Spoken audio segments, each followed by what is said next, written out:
Bonjour, bienvenue au Talk Orange Le Figaro. Aujourd'hui, nous recevons Édouard Courtial, secrétaire d'État aux Français de l'étranger. Édouard Courtial, bonjour. Bonjour Karl Meus. Merci d'être avec nous. Yves Cochet, le nouveau député européen d'Europe Écologie Les Verts, était à votre place vendredi. Il vous a posé une question, je vous propose de l'écouter. Pourquoi et à quoi sert un secrétariat d'État aux Français de l'étranger, à part faire campagne pour l'UMP en 2012 ? Alors, quelle est votre réponse? Effectivement, c'est des questions que les internautes peuvent se poser. Quel est le rôle d'un secrétariat d'État aux Français de l'étranger? Il y a d'abord un constat, Karl Meus, c'est celui de la population des Français de l'étranger qui est de l'ordre de 2 millions à 2 500 000 personnes. C'est une population qui a augmenté de 50% ces 10 dernières années. Et le président de la République a voulu accompagner institutionnellement cette évolution démographique.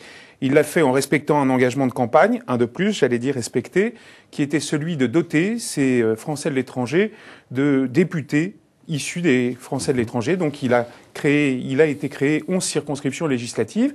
Et en parallèle, il a souhaité qu'au gouvernement, il y ait une personne qui se dévoue totalement à leur quotidien de ces Français de l'étranger, que ce soit en termes de scolarité, de protection sociale ou de sécurité. Donc, et c'est le rôle qui m'est assigné. Concrètement, quel est votre rôle? Vous allez sur place, vous voyez quels sont leurs problèmes? Je fais de la même façon que j'ai toujours fait dans mon engagement public, c'est-à-dire que je vais au plus près du terrain, à la rencontre de ces Français qui vivent parfois très loin de nous, pour les écouter, mieux comprendre leurs préoccupations et essayer d'avoir une action interministérielle sur les sujets que j'ai évoqués, scolarité, protection sociale, sécurité. Et vous êtes également en charge des fédérations au sein de l'UMP. Alors, vous avez parlé des circonscriptions. Il y en a une, la circonscription Nord-Amérique, qui avait été proposée à Dominique de Villepin. Est-ce qu'on sait qui sera le candidat de l'UMP dans cette circonscription? Écoutez, vous avez l'air d'être dans le secret des dieux. Moi, j'ai pas connaissance de cette proposition à Dominique de Villepin. Aujourd'hui, il y a un certain nombre de noms qui circulent. Le suspense n'est plus vraiment haletant. Frédéric Lefebvre semble avoir toutes les qualités, étant donné qu'il a vécu aux États-Unis, qu'il y a de la famille pour aller se présenter sous les tickets UMP là-bas. Un sondage BVA pour le Parisien indique que 61% des Français sont favorables au droit de vote des étrangers aux élections locales. Nicolas Sarkozy, la semaine dernière, avait dénoncé une proposition hasardeuse par rapport à la proposition de loi qui sera votée par le Sénat le 8 décembre. Ça veut dire que le résultat de ce sondage, pour vous, c'est un mauvais combat pour l'UMP? En fait, le combat est déjà perdu? Non, mais je crois qu'il faut revenir à l'essentiel. L'essentiel, c'est ce que nous dit les textes de 1789, c'est que le droit de vote est directement lié à la nationalité française. Ceux qui résident sur notre territoire depuis bien longtemps et qui veulent voter ont qu'à faire la démarche de demander cette nationalité française. Je voudrais revenir sur cet accord PS-Vert qui va même au-delà de ça, vu qu'il parle d'éligibilité. Je vous laisse imaginer ce qui pourrait se passer dans des départements comme la Seine-Saint-Denis. Et j'ai en tout cas le sentiment qu'on agite une fois de plus ce chiffon rouge du côté du Parti socialiste pour essayer de faire grimper le Front National. Pour vous, c'est pas un hasard si cette proposition de loi revient à quelques mois de l'élection? Ça me paraît pas être un hasard. L'enquête d'un journaliste américain a réactualisé la thèse d'un complot qui pourrait avoir visé Dominique Strauss-Kahn le 15 mai au Sofitel de New York. Ce journaliste affirme que l'UMP aurait reçu un mail adressé par Dominique Strauss-Kahn à son épouse. Alors, vous qui êtes dans les hautes sphères de l'UMP, est-ce que vous avez vu ce mail? Est-ce que vous étiez au courant? Écoutez, c'est totalement abracadabrantesque, c'est de l'ordre du fantasme politique, comme on en trouve quelques-uns à l'approche des élections. Je veux dire, le fait générateur, c'est quoi? C'est que M. Strauss-Kahn a perdu son téléphone portable. Alors si derrière chaque perte de téléphone portable, il doit y avoir un soupçon de complot, je vous laisse imaginer tout ce qu'on peut imaginer. En tout cas, si l'intéressé suspecte un complot, il a qu'à entamer une procédure judiciaire. Pour vous, ça fait aucun doute, il n'y a absolument pas de possibilité qu'il y ait un complot. Parce que l'idée, c'est qu'il a perdu le portable qui aurait été désactivé. Oui, mais enfin, je veux dire, ça arrive à tout le monde de perdre des portables. Il n'y a pas des suspicions de complot derrière chaque perte de portable, pour M. Strauss-Kahn comme pour Mme Michu. François Hollande était ce matin sur RMC. Je vous propose d'écouter ce qu'il disait. Je n'écarterai personne, mais à la condition que les formations politiques ou les dirigeants politiques aient appelé à voter pour moi au second tour. Bon. Si François Bayrou fait un choix, nous verrons lequel, au second tour, eh bien, il sera dans la majorité présidentielle qui se sera constituée autour du vainqueur du second tour. Bien, d'autres auditeurs. Il a appelé pour le bon candidat, sous-entendu celui que je pourrais représenter. François Hollande qui propose à François Bayrou de le rejoindre. Est-ce que Nicolas Sarkozy doit faire la même chose? Mais attendez, si vous écoutez les propos de M. Hollande, c'est tout à fait révélateur. À quel moment il nous parle du fond, là? Il nous parle juste d'appeler à voter pour lui au second tour et qu'il pourrait travailler. Donc il parle juste d'échange de voix, en l'occurrence, et une fois de plus, on n'a rien sur la ligne qui est la sienne. Moi, je voudrais vous rappeler que M. Hollande a écrit, j'étais étudiant à Dauphine à l'époque, et nos professeurs d'économie, certains nous avaient fait lire un ouvrage qui s'appelait « L'heure des choix ». Et ben cet ouvrage, il a été coécrit par M. Hollande et M. Moscovici. Je crois que ce serait le bon moment qu'il récupère ce titre-là et qu'il le mette en œuvre dans son programme politique, parce que qu'est-ce qu'il en est du retour de l'âge de la retraite à 60 ans? Qu'est-ce qu'il en est réellement de la sortie du nucléaire? Qu'est-ce qu'il en est de la création de 60 000 postes dans l'éducation nationale?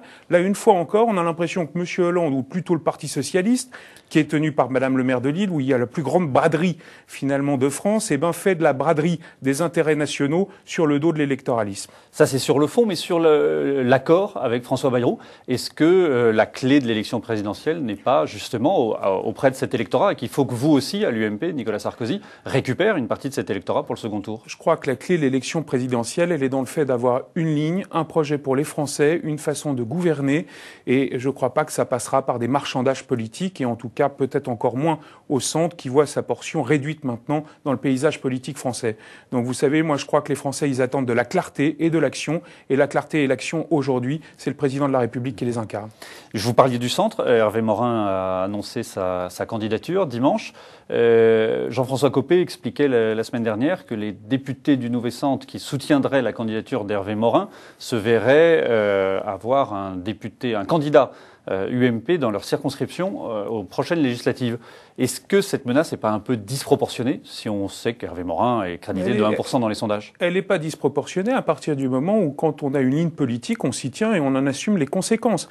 La réalité, c'est que j'espère que M. Morin va revenir sur cette décision, qui d'abord ne rassemble même pas au sein de son parti, vu que j'ai cru comprendre qu'il y avait 17 seulement des 39 parlementaires du Nouveau Centre qui appuyaient sa démarche. Donc quand on veut rassembler le peuple français, ça commence par rassembler sa famille politique, et il est loin de ça. Donc je pense qu'on n'a pas à avoir des candidatures de témoignages comme celle-là uniquement pour faire parler de soi. Je trouve ça dommageable. En même temps, tout de suite, il place sa candidature dans le sillage de celle de Nicolas Sarkozy, puisqu'il dit qu'au second tour, lui, se déterminera pour le candidat de droite. Oui, enfin, dans ces cas-là, il peut le faire dès le premier tour et ce serait sans doute plus utile.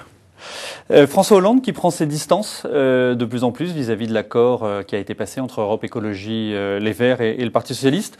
Vous dites quoi? Finalement, il a raison de tenir bon sur le nucléaire. Vous parliez de cet exemple tout à l'heure. Non, mais il est en train de comprendre que le grand écart qu'il essaye de faire, sans faire de choix sur le fond, mais uniquement avec des portées électoralistes, des achats de suffrages à bon compte, il peut pas le tenir, parce que la question du nucléaire est une question centrale. On ne sait pas exactement où il veut en aller, où il veut aller. Lui-même qui déclarait au mois de mars dernier à l'AFP, aucun candidat socialiste ne peut prétendre sortir du nucléaire. Donc il est ligoté par un accord de type braderie qui s'est fait par Madame le maire de Lille sans doute, mais en tout cas, en sortir pour lui, c'est très difficile. Vous participez de temps en temps à la cellule Riposte qui a été montée par Brice Hortefeux. Vous avez été reçu à l'Élysée avec d'autres ministres. Ça veut dire que ça y est, la campagne de Nicolas Sarkozy a démarré, elle s'organise? Écoutez, qu'au sein de notre famille politique, on coordonne mieux la parole, c'est important, ça n'est pas nouveau. Que le président de la République ait des discussions avec ses ministres dans le cadre de déjeuner, là encore, il n'y a rien de très étonnant. La réalité, c'est que le président de la République, il n'est pas en campagne, il est totalement dévoué à l'action qui est la sienne, au service des Français et de leur protection. Donc il n'est absolument pas dans ce tempo-là, et je dois vous dire que ces déjeuners le démontrent encore. Quand doit-il déclarer sa candidature? On voit que les sondages indiquent un resserrement des écarts avec François Hollande. Est-ce qu'il faut qu'il laisse François Hollande le plus longtemps possible seul dans la campagne ou au contraire qu'il démarre plutôt lui? Mais parce que d'abord, les derniers sondages montrent que les Français prennent vraiment en compte le fait qu'il est totalement à l'action, à leur service, pour leur protection, et il le sera le plus longtemps possible. De toute façon, ce sera à lui de se déterminer, mais pour l'instant, il est vraiment dans l'idée d'agir et de tenir la barre du navire France, alors même que les temps sont très difficiles, comme vous le savez. Édouard Courtial, merci d'avoir répondu à nos questions. Merci beaucoup. À demain pour un prochain talk.